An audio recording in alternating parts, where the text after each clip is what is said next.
नमस्कार दोस्तों, मैं क्लिनिकल न्यूट्रिशनिस्ट हरिंदर सिंह वालिया आप सबका स्वागत करता हूं। और आज हम लेकर आए हैं दुनिया की सबसे कॉमन प्रॉब्लम, यानी कि मोटापा, जो पूरी दुनिया में इस वक्त बेतहाशा फैला हुआ है। बहुत से लोग इसके बहुत से लोग इससे परेशान हुए हैं। लेकिन हम बात करेंगे सिर्फ इंडिया की। इंडिया में मोटापा जो है वो एक किस्म का हमने खुद इनवाइट करके लिया है। क्यों ऐसा मैं क्यों कह रहा हूँ? वो इसलिए कह रहा हूँ कि हमने अपनी जो ट्रेडिशनल चीज़ें थी वो छोड़ दी। हम वेस्टर्न टाइप में चले गए। जैसे कि मिसाल के तौर पे पहले हम खुले में शौच जाते थे। चलो वो छोड़ो, क्योंकि वो एक अच्छी बात नहीं है। लेकिन हमने इंडियन सीट घर में लगवानी शुरू कर दी। अब इंडियन सीट की एक सबसे बड़ा जो फ़ायदा है, उसके ऊपर जब इंसान शौच के लिए बैठता है तो वो उसकी पूरी बॉडी जो है वो एस शेप की तरह बन जाती है। इंग्लिश इंग्लिश का एस शेप जो होता है वैसी बन जाती है। तो उससे क्या होता है कि हमारे जो स्टमक के मसल्स हैं, वो जब पूरे का पूरा स्टमक जो है वो दबाव में आता है। मसल्स जो है टांगों के, और मतलब 90% मसल्स जो है उसमें इन्वॉल्व होते हैं। और हम उठते हैं, बैठते हैं, उठते हैं, तो ये एक किस्म का व्यायाम भी होता है। और ये तकरीबन दिन में 2 दफ़ा तो ऐसा होता ही है। और सबसे बड़ी बात ये है कि अगर हम बात करें साइंस की, तो इंडियन सीट के ऊपर जो है वो 51 सेकंड के अंदर स्टूल पास हो जाता है, जबकि वेस्टर्न सीट के ऊपर 114 सेकंड लगते हैं स्टूल पास होने में। और ज़्यादा देर, और साइंस तो ये कहती है कि ज़्यादा देर तक सीट के ऊपर बैठना भी अच्छी बात नहीं है। चलिए, ये तो अपनी अपनी सहूलियत की बात है।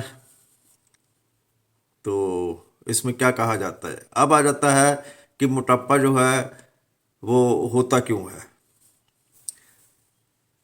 जो मैंने ये बताई कि इंडियन सीट यूज़ करना, वो मैंने इसलिए बात की कि इंडियन सीट यूज़ करने से मोटापे में कमी आ सकती है। दूसरी बात, मोटापा जो है वो खान पान की वजह से भी बहुत ज़्यादा होता है। वसा जो है, यानी कि चर्बी, यानी कि जो फैट है वो बॉडी में जमा होने की वजह से मोटापा हो जाता है। इसको हम फैट मेटाबॉलिज्म कहते हैं। ये जो है ना, ये कोरोनरी आर्टरी की जो बीमारी है उसका एक कारण बनता है। बहुत बड़ा कारण है ये कोरोनरी आर्टरी का। और हमारे किस किस वजह से ये हो जाता है वो बात करते हैं। जैसे कि हमारी दिनचर्या है ना, हमारा जो डेली रूटीन है, उसमें हम जितनी कैलोरीज बर्न करते हैं उससे ज़्यादा कैलोरी हम खा लेते हैं। उस वजह से भी मोटापा हो जाता है। दूसरा, अगर हम लिक्विड कैलोरीज जो है वो पीते हैं ना, तो हमारे को पता ही नहीं लगता कि हमने कितनी कैलोरीज जो है वो इनटेक कर ली, पता नहीं लगता है। फास्ट फूड अगर हम लेते हैं तो उससे भी जो है वो मोटापा होता है। एक वीडियो मैंने बनाई थी, वो मेरे चैनल के ऊपर, हमारे चैनल के ऊपर पड़ी हुई है। मैंने बात की थी पिज़्ज़ा के बारे में। पिज़्ज़ा जो है वो नेपोलिस सिटी है इटली का, वहाँ की उपज है, वहाँ की देन है। वहाँ से शुरू हुआ था पिज़्ज़ा। लेकिन वो लोग पहले देखें कि वो लोग खुद पिज़्ज़ा कैसे खाते हैं। जो पिज़्ज़े का बेस होता है ना, वो बहुत ही बारीक होता है। और उसके ऊपर गार्लिक, अदरक, प्याज, हरी सब्जियां, लेट्यूस, ऐसे बहुत सारी सब्जियां डाल के तो वो पिज़्ज़ा बनाया जाता है। अब खुद आप सोच लें कि वो हेल्दी होता है कि नहीं। क्योंकि उसको अगर कंपेयर करें हम पिज़्ज़ा जहाँ खाते हैं, तो उसके ऊपर सब्जियां जो है वो नाम मात्र की ही होती हैं। लेकिन ये मैं क्यों कह रहा हूँ? वो इसलिए कि जो पिज़्ज़ा होता है ना वो एसिडिक इन नेचर होता है।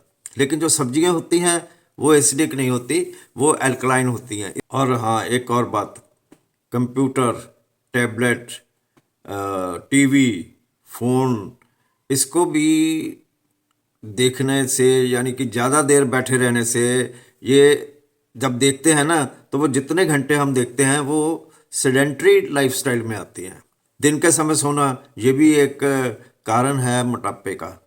हम बात करें कि ये देखें, हम देखें कि हमें मोटापा है कि नहीं है, ये तो एक बाहरी यानी फिजिकल जो ऑब्जर्वेशन है वो बात मैं करता हूँ। जैसे कि काम में रुचि ना होना, नींद ज़्यादा आना, थकान महसूस करना, शरीर में दुर्गंध के साथ पसीना ज़्यादा आना, ये तो है हमारी शुरुआती लक्षण, जिससे हम गैस कर सकते हैं कि हम मोटापे की तरफ हैं या नहीं है। लेकिन क्लिनिकली भी ऑब्जर्वेशन की बहुत ज़रूरत है, जैसे कि बीएमआई देखना। और जब बीएमआई देखते हैं ना तो बीएमआई के साथ वेस्ट जो है उसकी सरकमफ्रेंस, वेस्ट की जो घेरा है वो कितना है, ये देखना बहुत ज़रूरी है। फिर ही कैलकुलेट किया जाता है कि मोटापा जो है हमारे में है या नहीं, अगर है तो कितना, और अगर नहीं है तो ज़्यादा डाउन तो नहीं है कहीं, यानी कि हम कमज़ोरी की तरफ तो नहीं बढ़ गए। हाँ, एक बात मैं कहना भूल गया, जो मैंने पहले हमने बात की थी ना कि ये फैट मेटाबॉलिज्म से होता है, मोटापा होता है। तो फैट मेटाबॉलिज्म के साथ होता क्या है, ये जो चर्बी है ना, ये हमारे कूल्हे, एब्डोमेन और ब्रेस्ट में एक सॉफ्ट सॉफ्ट वसा यानी सॉफ्ट फैट के ज़रिए, सॉफ्ट फैट के रूप में जमा हो जाती है, जिसके कारण हमारे हिप्स यानी कूल्हे और ब्रेस्ट जो है ये लटक जाते हैं। अब ये तो है, हमें ये प्रॉब्लम होती है। अगर ये हमें प्रॉब्लम होती है तो हम करें क्या? हम व्यायाम जरूर करें, कसरत जरूर करें, कम से कम 15-20 मिनट तो कसरत करें, 30 मिनट ब्रिस्क वॉकिंग करें, और फैट युक्त भोजन अवॉइड करें। फल फ्रूट ज़्यादा से ज़्यादा खाएं, हरी सब्जियां ज़्यादा से ज़्यादा खाएं। भोजन के तुरंत बाद, भोजन के एकदम बाद सोने से बचें। अल्कोहल पीने से बचें। अल्कोहल से भी कैलोरीज जो है हमारे को मिलती हैं ज़्यादा, जो कि हमारे अंदर जमा हो जाती है वसा के रूप में। खाना खाते वक्त टीवी देखने से बचें। कम कैलोरीज और कम वसा वाले खाद्य पदार्थ लें। ज़्यादा मात्रा में प्रोटीन लें, लेकिन इसकी एक मात्रा है ज़रूर, 1 ग्राम प्रति प्रति किलोग्राम के हिसाब से। यानी अगर आप 50 किलो के हैं तो आप 50 ग्राम डेली प्रोटीन ज़रूर लें।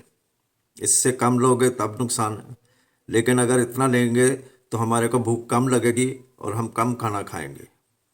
तली हुई चीज़ों की बजाय उबली हुई चीज़ें लेना शुरू करें। खाने की लालसा से बचने के लिए भोजन थोड़ी थोड़ी देर बाद करें। बिना मलाई वाला दूध लें, छाछ खूब लें, हेल्दी आहार लें, हेल्दी फूड लें, जैसे दलिया, अखरोट, सलाद, करेला, आंवला, अनार, इन चीज़ों का सेवन करें।